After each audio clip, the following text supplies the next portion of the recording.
مشترکہ ہندوستان یعنی پاکستان بننے سے پہلے وہاں جو مسلمانوں کے حالات تھے اس میں بھی کچھ اپنی ان کی غلطیاں تھیں جن کی سزا یا جن کا نتیجہ انہیں بھگتنا پڑا، مشکل سیاسی، معاشرتی، معاشی حالات کا سامنا کرتے ہوئے۔ تو ایسے حالات میں جب کہ مسلمان انتہائی خستہ حالات میں وہاں زندگی گزار رہے تھے اور انہیں مستقبل مزید تاریک نظر آ رہا تھا، ایسے میں ان پر خدا نے رحم کیا اور انہیں قائد اعظم محمد علی جناح اور فاطمہ جناح جیسی بے مثال شخصیات سے نوازا، جو کہ ان کو ان کی قوم کی جو کشتی تھی ان کو پار لگائیں۔ ایسی شخصیات ہر روز پیدا نہیں ہوتی بلکہ صدیوں میں پیدا ہوتی ہیں۔ ایک شعر یہاں پہ کوٹ کر لیجئے: مت سہل ہمیں جانو پھرتا ہے فلک برسوں، تب خاک کے پردے سے انسان نکلتے ہیں۔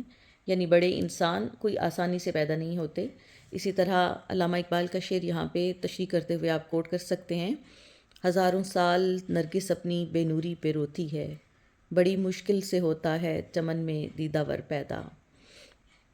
امتحانی نقطہ نظر سے چونکہ آپ کو نثری اقتباس کی تشریح کرنا ہوتی ہے پیپر میں، تو اس کا پہلے بھی آپ کو بارہا بتا چکے ہیں اور آپ کی بہت سی پریکٹس بھی ہو چکی ہے کہ جب آپ اقتباس کی تشریح کرتے ہیں تو اس میں فرسٹ پیراگراف آپ پورے سبق کے بارے میں دیتے ہیں، جس میں آپ بتائیں گے کہ اس سبق میں محترمہ فاطمہ جناح کے بارے میں معلومات دی گئی ہیں، یعنی ان کے حالات زندگی بیان کیے گئے ہیں اور پھر قوم کے لیے ان کی خدمات پر روشنی ڈالی گئی ہے۔ اسی طرح پاکستان بننے کے بعد انہوں نے قوم کی جو خدمت کی اس کے بارے میں بتایا گیا ہے، اور فرسٹ پیراگراف میں پورے سبق کا ایک اسکیچ دیتے ہوئے اس کے بعد آپ سیکنڈ پیراگراف میں جو اقتباس دیا ہوگا، جیسے فرض کریں یہ اقتباس آ جاتا ہے تو اس کی بھی میں نے جس طرح آپ کو تشریح کروائی اسی طرح آپ کس کی تشریح کریں گے اور کوئی ریفرنس اس میں ایڈ کریں گے۔ فرسٹ پیراگراف کے بعد یہ دوسرا پیراگراف شروع ہوتا ہے، ہم اسے ریڈ کرتے ہیں۔ قائد اعظم محمد علی جناح کی سب سے چھوٹی بہن فاطمہ جناح 31 جولائی 1893 کو کراچی میں پیدا ہوئیں۔ آپ 7 بہن بھائیوں میں سب سے چھوٹی تھیں۔ آپ اور آپ کے سب سے بڑے بھائی محمد علی جناح کی عمروں میں 17 برس کا فرق تھا۔ قائد اعظم رحمۃ اللہ علیہ کے علاوہ آپ کے مزید 3 بھائی اور 2 بہنیں تھیں۔ یہ غلطی ہے، الہ نہیں ہے، یہ علاوہ ہے، اسے ٹھیک کر لیں، واو اور ہے ڈال لیں۔ اور دوسری ایک اور غلطی ہے یہاں پہ متن میں، آپ کے مزید 3 بھائی اور 2 بہنیں تھیں۔ یہاں لکھا ہوا ہے کہ آپ کے 5 بہن بھائی تھے، لیکن اوپر انہوں نے لکھا ہوا ہے 7 بہن بھائیوں میں آپ سب سے چھوٹی تھیں، یعنی اوپر لکھے گئے متن کے مطابق آپ کے 6 بہن بھائی اور تھے آپ کے علاوہ، نیچے صرف 5 کا ذکر ہے۔ تو یہ جو نیچے لکھا گیا ہے اس کی تصحیح آپ کو کرنا ہوگی، آپ کی 3 بھائی اور 3 بہنیں تھیں۔ آپ کے بھائی سب سے بڑے بھائی محمد علی جناح، پھر احمد علی جناح اور پھر بندے علی جناح، یہ 3 ان کے بھائی تھے۔ اسی طرح 3 بہنیں تھیں، رحمت بائی جناح، شیریں بائی جناح اور مریم بائی جناح۔ محترمہ فاطمہ جناح ان سب میں سب سے چھوٹی تھیں۔ یہ انہی کی زندگی کے بارے میں ہی بتایا گیا ہے، ان کی فیملی کے بارے میں اس کی کوئی لمبی چوڑی تشریح نہیں ہو سکتی، اور تشریحی اعتبار سے یہ اقتباس بہت اہم بھی نہیں ہے۔ آگے چلتے ہیں۔ آپ ابھی چھوٹی ہی تھیں کہ آپ کی والدہ مٹھی بائی جناح اس دنیا سے کوچ کر گئیں، یعنی رخصت ہو گئیں، وفات پا گئیں۔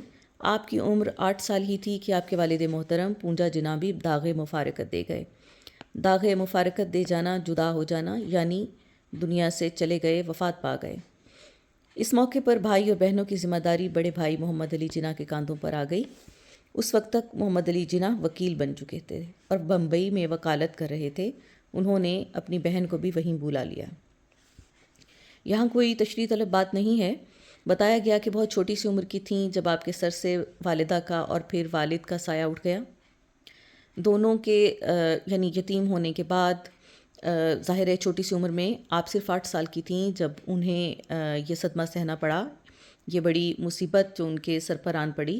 اس مشکل وقت میں ان کے بڑے بھائی جو ان سے 17 برس بڑے تھے، انہوں نے اپنی ذمہ داری کا احساس کیا، اپنی بہن کو وہ اپنے پاس لے گئے جہاں پہ وہ بمبئی میں وکالت کر رہے تھے، ان کو بھی وہیں بلا لیا۔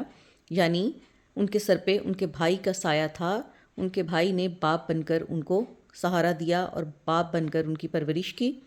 انہوں نے بھی آگے چل کر آپ پڑھیں گے کہ جس طرح بڑے بھائی نے اپنی ذمہ داریوں کا احساس کیا اور ان کے اوپر باپ جیسی شفقت کا سایہ رکھا، اسی طرح محترمہ فاطمہ جناح نے بھی اپنے بھائی کا ساتھ ہر موڑ پر دیا۔ محترمہ فاطمہ جناح پہلے کراچی میں تعلیم حاصل کر رہی تھیں، اب بمبئی جا کر کانوینٹ اسکول میں داخل ہو گئیں۔ یہ کانوینٹ اسکول کیا ہے؟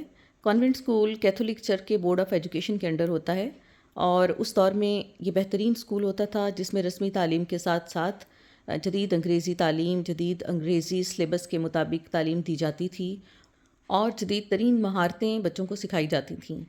آپ بچپن سے ہی ذہین تھیں۔ 1910 میں آپ نے میٹرک کا امتحان اچھے نمبروں سے پاس کیا۔ آپ کے تعلیمی سفر کا اختتام یعنی خاتمہ ہوا جب انہوں نے تعلیم ختم کی۔ کب کی؟ 1923 میں ہوا، جب آپ کلکتہ یونیورسٹی کے doctor R Ahmad dental college and hospital سے ڈینٹل سرجن بن کر لوٹیں واپس آئیں۔ ڈینٹل سرجن دانتوں کی جراحی کرنے والا ڈاکٹر، یعنی دانتوں کا جو آپریشن کرنے والا ڈاکٹر ہوتا ہے، آپ اسے کہہ سکتے ہیں دانتوں کی ڈاکٹر سمپلی۔ ڈاکٹر بننے کے بعد آپ نے اپنا کلینک کھولیا اور دکھی انسانیت کی خدمت کرنے لگیں۔ یوں اس پیراگراف میں آپ پڑھتے ہیں کہ محترمہ فاطمہ جناح پہلے کراچی میں تعلیم حاصل کر رہی تھیں، عام رسمی اسکول میں، لیکن جب بمبئی گئیں تو وہاں کانوینٹ اسکول سے آپ نے تعلیم حاصل کرنا شروع کی، اور بچپن سے ہی آپ تعلیم میں دلچسپی رکھنے والی اور ذہین طالبہ تھیں۔ ان کے دل میں شروع سے ہی عوام کی خدمت کا جذبہ تھا، اسی وجہ سے انہوں نے ڈاکٹری کا پیشہ اختیار کیا، جس سے وابستہ رہ کر وہ عوام کی خدمت بہتر طریقے سے کر سکتی تھیں۔ 1929 میں قائد اعظم محمد علی جناح کی اہلیہ کا انتقال ہوا۔ اہلیہ ان کی بیوی، انتقال ہوا یعنی وہ وفات پا گئیں تو آپ اکیلے رہ گئے۔ گھر کی ذمہ داریاں سنبھالنے کے لیے گھر میں کسی خاتون کا ہونا ضروری تھا۔ اس موقع پر محترمہ فاطمہ جناح نے بہن ہونے کا ثبوت دیا اور بھائی کے ساتھ ہی رہائش پذیر ہو گئیں یعنی ساتھ رہنے لگیں۔ اب آپ اپنے بھائی کی ہر طرح سے مددگار بن گئیں۔ مدد کرنے والی۔ ان دنوں قائد اعظم محمد علی جناح سیاست اور وکالت دونوں میں حد درجہ مصروف تھے، حد درجہ بہت زیادہ۔ آپ سیاست کے میدان میں اپنے بھائی کی مشیر بن گئیں، مشورہ دینے والی، اور اہم موقعوں پر بہترین مشوروں سے نوازتی رہیں۔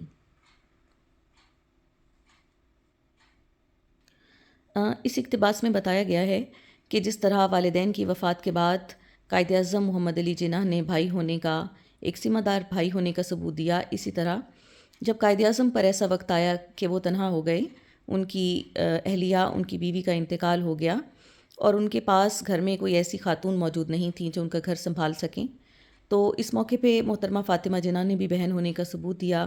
وہ اپنے بھائی کے پاس چلی گئیں اور ہر طرح سے ان کی مددگار بن گئیں، یعنی ان کی گھریلو ذمہ داریاں، ان کی کیئر کرنا، ان کا خیال رکھنا، تمام طرح کی ذمہ داریاں انہوں نے سنبھالیں۔ اس کے علاوہ وہ وکالت اور سیاست سے وابستہ تھے، تو دونوں جگہ پر، دونوں میدانوں میں فاطمہ جناح نے ان کا بھرپور ساتھ دیا۔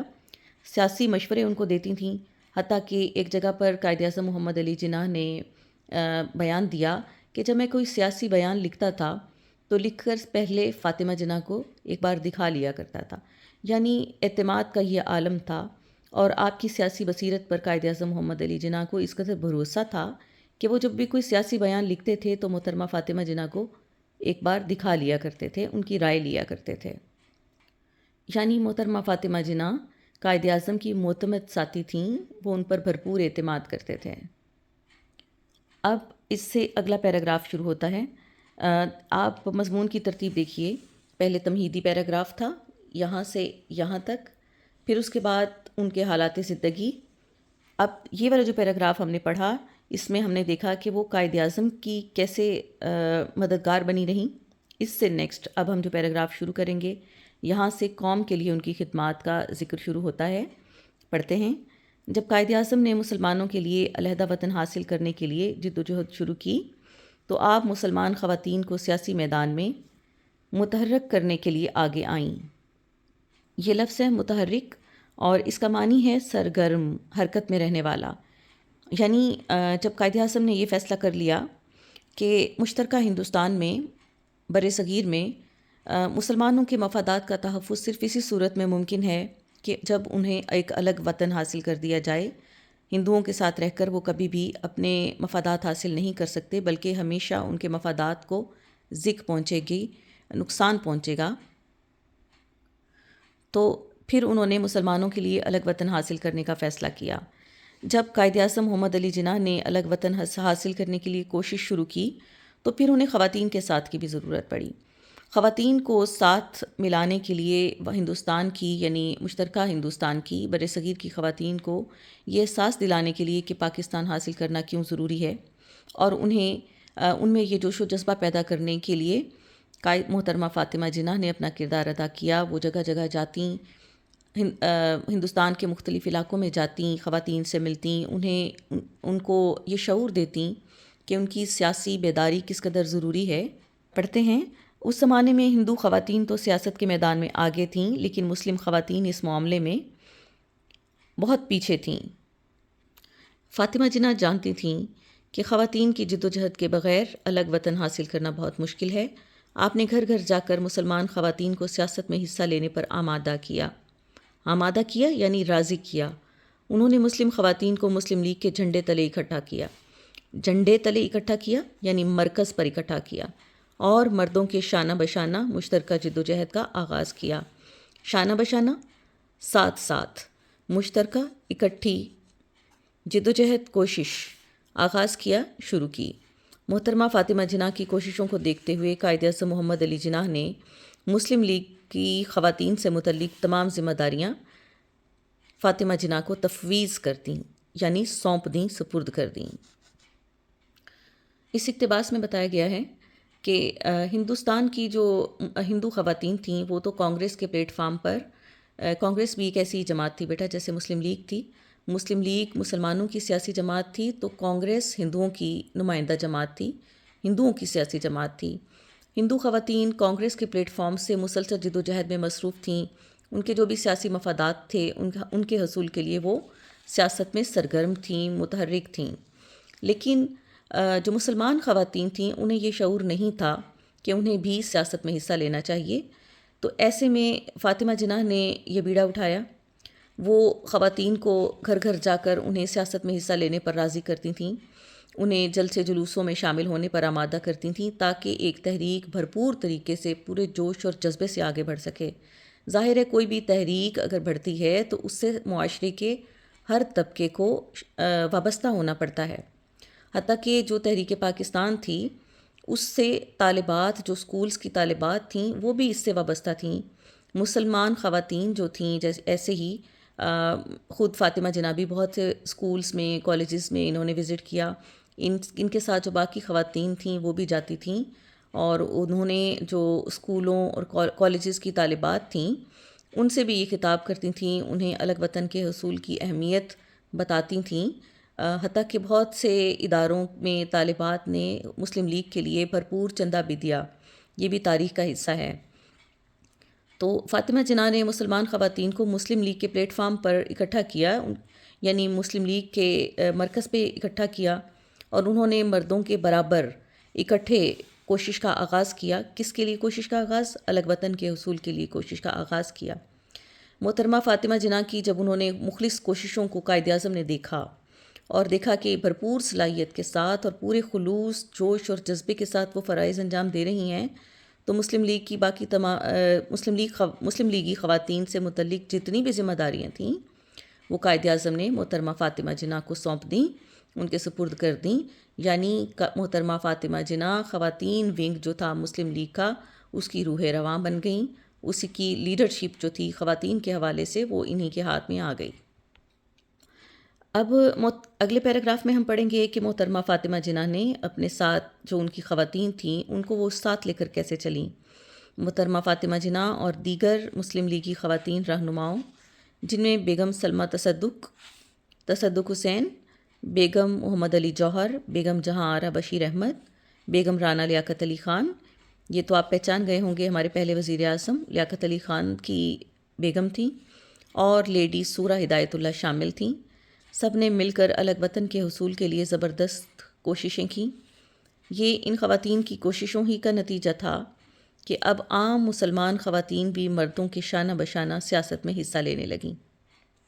اس اقتباس میں بتایا گیا ہے کہ یہ سفر جو چند افراد سے شروع ہوا تھا وہ چلتا چلتا ایک قافلہ بن گیا۔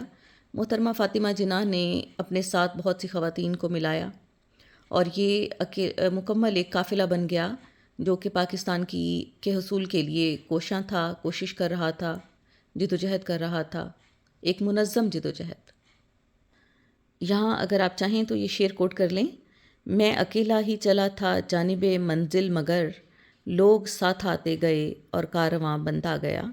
یعنی جو قافلہ ایک دو افراد سے شروع ہوا ہوگا، شروع میں جدوجہد جو ہے وہ بہت چھوٹے پیمانے پہ شروع ہوئی، لیکن یہ قافلہ بڑا ہوتا گیا، لوگ ملتے گئے، اور یوں مسلم لیگ خواتین ونگ بڑی شان و شوکت سے پاکستان کی منزل کی طرف رواں دواں ہو گیا۔ اب اس پیراگراف تک آپ نے پڑھا کہ پاکستان بنانے میں محترمہ فاطمہ جناح کا کیا کردار تھا، یعنی انہوں نے مسلمان خواتین کو ایک پلیٹ فارم پہ اکٹھا کیا، انہیں سیاسی شعور دیا، ان کو جدوجہد پہ آمادہ کیا، اور آخر کار ان کو بھرپور طریقے سے سیاست میں سرگرم کیا۔ اب اس سے جو نیکسٹ پیراگراف ہے ابھی ہم پڑھنے جا رہے ہیں، یہ ہے پاکستان جب بن گیا، پاکستان کا قیام عمل میں آ گیا، تو تب انہوں نے کیا خدمات انجام دیں۔ پڑھتے ہیں: یہ مشترکہ سانجھی اور کارآمد مفید، یہ مشترکہ اور کارآمد کوششیں رنگ لائیں، جس کے نتیجے میں 14 اگست 1947 کو پاکستان معرض وجود میں آیا، یعنی پاکستان کا قیام ممکن ہو سکا۔ قیام پاکستان کے بعد، یعنی پاکستان قائم ہونے کے بعد، آپ کی ذمہ داریوں میں مزید اضافہ ہو گیا۔ ہندوستان سے لٹے پٹے مسلمان پاکستان آنے لگے، لٹے پٹے بے سر و سامان، ایسے لکھیں گے آپ، بے سر و سامان، پاکستان آنے لگے، ان کو پاکستان کے مختلف علاقوں میں آباد کرنے اور ان کی مدد کے لیے محترمہ فاطمہ جناح نے دن رات کام کیا۔ آپ نے عورتوں اور لڑکیوں کو زیور تعلیم سے آراستہ کرنے کے لیے، یعنی زیور تعلیم سے سجانے کے لیے، یعنی تعلیم دینے کے لیے، ان کو شعور دینے کے لیے، بیگم رانا لیاقت علی خان کے ساتھ مل کر آل پاکستان ویمنز ایسوسی ایشن، جس کی ایبریویشن یا جس کا مخفف اپوا ہے، اس کی بنیاد رکھی۔ اس تنظیم نے ملک بھر میں خواتین کی تعلیم و تربیت اور انہیں مختلف ہنر سکھانے کے لیے متعدد ادارے قائم کیے، ان کی بے مثل قربانیوں اور کاوشوں یعنی کوششوں، بے مثال ان کے صلہ میں قوم نے انہیں مادر ملت کا لقب دیا۔ لقب ایسا بیٹا نام ہوتا ہے جو کسی خصوصیت کی بنا پر کسی کو دیا جائے، کسی خوبی کی بنا پر دیا جانے والا نام۔ آپ 9 جولائی 1967 کو اس دنیائے فانی سے رخصت ہو گئیں، دنیائے فانی ختم ہو جانے والی دنیا سے رخصت ہو گئیں۔ آپ کو مزار قائد کے احاطے میں صحن میں سپرد خاک کیا گیا، یعنی دفن کر دیا گیا۔ آپ کی جدوجہد ہمارے اور ہماری خواتین کے لیے قابل تقلید ہے، قابل تقلید یعنی پیروی کے قابل ہے۔ آپ کی خدمات ہمیشہ یاد رکھی جائیں گی۔ یوں اس اقتباس میں ہم نے پڑھا کہ پاکستان بننے کے بعد بھی انہوں نے اپنی ذمہ داریوں کو بھرپور طریقے سے ادا کیا۔ جو ہندوستان سے مسلمان ہجرت کر کے آئے تھے، بھارت سے کچھ لوگ جو ہجرت کر کے پاکستان آئے، وہ بالکل بے سر و سامانی کی حالت میں تھے، کیونکہ آپ نے سنا بھی ہوگا، ہر 14 اگست کو آپ ان حالات کو سنتے ہیں، ان واقعات کو سنتے ہیں کہ کس طرح سے وہاں پہ اچانک مسلمانوں پر حملے ہونے لگے، اور انہیں جلدی سے کسی منظم طریقے سے پاکستان آنے کی بجائے انہیں سب کچھ چھوڑ چھاڑ کر، راتوں رات گھر بار چھوڑ کر، اپنے مال مویشی، پورا ساز و سامان سب کچھ چھوڑ چھاڑ کر یہاں پہ آنا پڑا۔ اب جب وہ یہاں آئے تو ان کو آباد کرنا، جن کے پاس کچھ بھی نہیں تھا انہیں گھر دینا، ان کو روزگار دینا، ان کو چھت مہیا کرنا اور سہولتیں دینا، یہ بہت بڑی ذمہ داری تھی۔ ایک بہت بڑی تعداد میں آنے والے مہاجرین کی آباد کاری ایک بہت بڑا چیلنج تھی، جسے انہوں نے محترمہ فاطمہ جناح نے اپنے بھائی کے ساتھ مل کر اس فریضے کو انجام دیا، اور مہاجرین کی آباد کاری کا کام پوری ذمہ داری سے آپ نے کیا۔ اس کے علاوہ دوسرا جو اہم ان کے لیے چیلنج تھا وہ یہ تھا کہ جو وہاں سے خواتین آئیں ہجرت کر کے، اور پھر یہاں کی بھی، تو مسلمان خواتین کو زیور تعلیم سے آراستہ کرنا، اس قابل بنانا کہ وہ کہ وہ نئے دور کے تقاضوں کو سمجھ سکیں اور اپنی ذمہ داریاں انجام دے سکیں۔ اس کے لیے انہوں نے خواتین کی تعلیم کے لیے منظم طریقے سے کام شروع کیا اور آل پاکستان ویمنز ایسوسی ایشن اپوا کی بنیاد رکھی۔ اپوا نے بہت سے چھوٹے چھوٹے ادارے قائم کیے جس میں خواتین کو مہارتیں دی جاتی تھیں۔ ان مہارتوں میں طرح طرح کی جیسے سینہ پرونا بھی ہے اور چھوٹی چھوٹی صنعتیں قائم کرنا، گھریلو صنعتیں قائم کرنا، یعنی خواتین کو اس قابل بنانا کہ وہ اپنا بوجھ خود اٹھا سکیں اور معاشرے میں اپنا ایسا کردار ادا کر سکیں جو پورے معاشرے کے لیے مفید ہو سکے۔ محترمہ فاطمہ جناح نے اس کے بعد بھی بھرپور طریقے سے ہر طریقے سے پاکستان کے لیے کردار ادا کیا۔ آخر میں بتایا گیا ہے کہ انہی بے مثال قربانیوں کی وجہ سے کہ انہوں نے اپنی ذات کا خیال رکھے بغیر، اپنی ذاتی زندگی کا خیال رکھے بغیر، آپ نے پورے لیسن میں نوٹ کیا ہوگا کہ کسی بھی جگہ ان کا یہ ذکر نہیں آیا کہ ان کی شادی ہو گئی، ان کے بچے تھے۔ یہ دونوں بہن بھائی ایسی شخصیات تھیں جنہوں نے اپنی ذاتی زندگی کو اہمیت نہ دیتے ہوئے اپنی ساری کی ساری زندگی پاکستان کے قیام کے لیے اور پاکستان کی حفاظت کے لیے، ترقی کے لیے وقف کر دی۔ یہی وجہ ہے کہ انہیں قوم کی ماں کا خطاب دیا گیا، کا لقب دیا گیا۔ لقب یعنی توصیفی نام، ایسا نام جو کسی وصف کی بنا پہ دیا جائے۔ تو اس کے بعد بتایا گیا ہے کہ ان کی وفات کے بعد انہیں بھی مزار قائد کے احاطے میں سپرد خاک کیا گیا۔ آسمان تیری لحد پہ شبنم افشانی کرے، سبزۂ نورستہ اس گھر کی نگہبانی کرے۔ یہ تھا بیٹا آج کا لیکچر، ابھی ہم اس پہ ختم کرتے ہیں۔ آپ کو کسی بھی جگہ پہ اگر کسی چیز کی سمجھ نہیں آتی تو میرے نمبر پہ آپ مجھ سے کانٹیکٹ کر کے پوچھ سکتے ہیں۔ فی امان اللہ۔